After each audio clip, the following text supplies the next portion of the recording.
I know some of you didn't finish, but we do need to keep moving.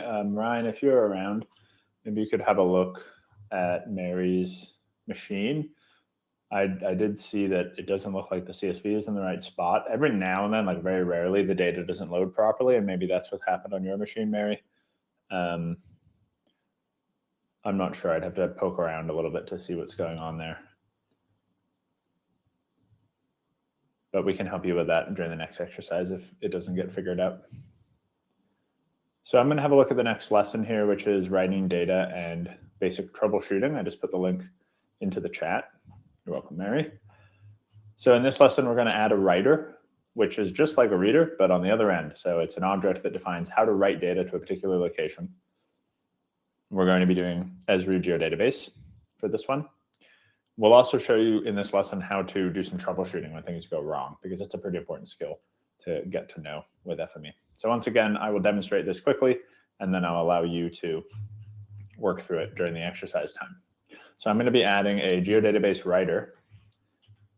To add a writer, I can just start to type. Again, it is a bit funny, but once you start to type, this quick add dialog will appear. And as you start to type file GDB for file geodatabase, you'll start to narrow down the results until there's a few here. We actually have a lot of geodatabase readers and writers because there's a lot of different levels of licensing and different formats that actually apply there. So what I'm going to do is type in file GDB, and then I'm going to click destination here. So this will filter to just area objects that let me write data. And you'll see there's one here which is marked as deprecated, and then there's one that isn't. This is the new geodatabase writer that doesn't require an Esri license. We just published this with FME 2026.1, makes use of a new library, and it has more features than the old one. And so this is the one that you should pick, Esri geodatabase open file GDB writer.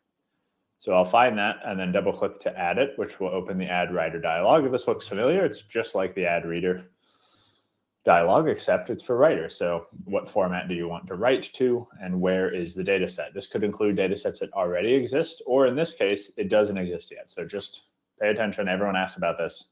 The file doesn't exist yet. We are telling FME where to write the data. So to do that, I'll click this ellipses button to browse, and I'll go to where I'd like to write my data out. And I'm going to do that in C, FME data, output, training. And then you'll see there is not a geodatabase here, so I'm going to make a new one, and I'm going to call it Vancouver, and then colon businesses. Now you may be wondering, why are you putting a colon in there? That seems like a bad idea, and you would be correct. It's a terrible idea, but I'm going to do it because I want to cause this workspace to have an error so that we can show you how to troubleshoot an error. So this is a little bit contrived, but I'm going to put a colon in there because I know that will cause an error when I write my data, and I can show you what's an error, where does it show up, how do we fix it. So I've typed in Vancouver colon businesses, and then I'll click select or create, and that will put in the path here. So this is telling FME I'd like to create a geodatabase at this location. I know, Miguel, very brave. Hopefully everything goes okay. And then I do want to check my writer parameters, so I'll click that. And there's one parameter I do actually want to change. That is this overwrite existing geodatabase parameter. You'll see that that is not turned on by default because we're not that brave. That would be pretty bad to have that be on by default. You could accidentally overwrite your geodatabase. But for this workspace, it's going to work by every time it runs. We'd like it to fully recreate the geodatabase. We're not appending records. We're just fully creating the geodatabase each time it runs. So in this case, I can enable that by clicking the check mark here. So I'll do that, and then I'll click OK. And then the final thing I need to set is this feature class or table definition, which might be a little confusing, like as a new person. What does that mean? What is this actually talking about? So this is talking about we're writing to a new geodatabase. How do we want to define the schema of the tables we're creating? How do we want to define what they're called, what attributes they use? And we have some options there. There's a few different modes you can use in FME to kind of help you get started in defining this schema. We're going to choose copy from reader. I don't need to talk about the other ones quite yet. There's a bunch of different ways to do this. We'll use copy from reader, and what this will do is it'll allow us to pick, oh, I just realized I need to redo something here because I forgot to add my own public art. I'm going to have to go back and do that. Otherwise, this step won't work. So let me go back. I didn't add the other Excel reader like I told you to do. So I'm going to add that right now. Hopefully everyone else managed to do this. If you didn't, make sure you do it before you begin the lesson, like I didn't just do. So I'm going to my public art data, and I'm adding an Excel reader. I'm also making sure to set the coordinate system because this is also spatial data. And I'm reading that in. So now we get all of the sheets in that workbook. You can see this workbook actually has multiple worksheets, one sheet per neighborhood of public art. Okay, now that I have those, now I can add my writer, not that one, this one. And I'll give it the same path.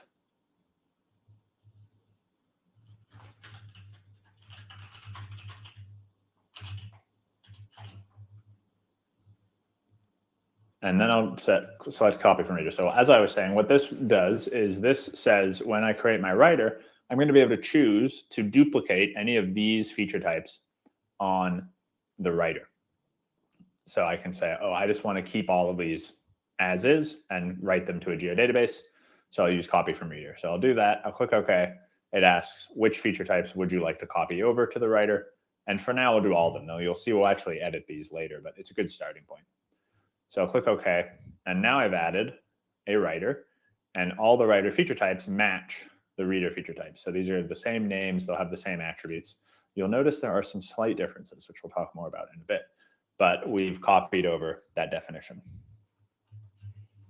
Now I'm going to connect these up. So I'm going to tell it, let's just write the business owner's data for now. We'll just test this out. We'll write the 100 business owners features from Excel to this new geodatabase that we're going to create.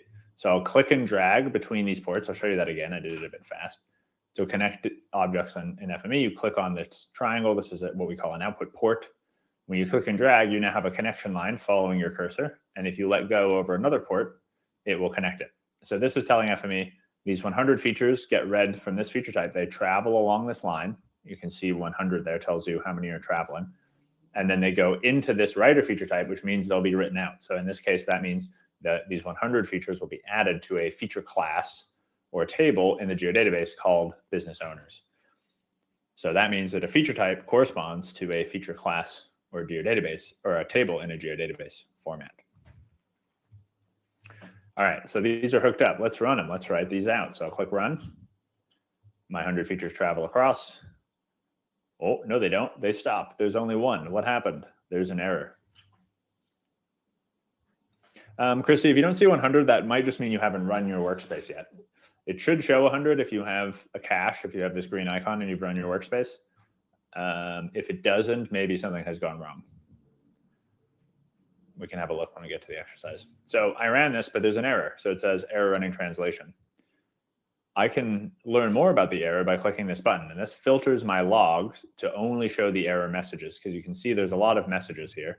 Many of these uncolored ones are just information about what FME is doing. But if I click this, it filters the log to only show the errors.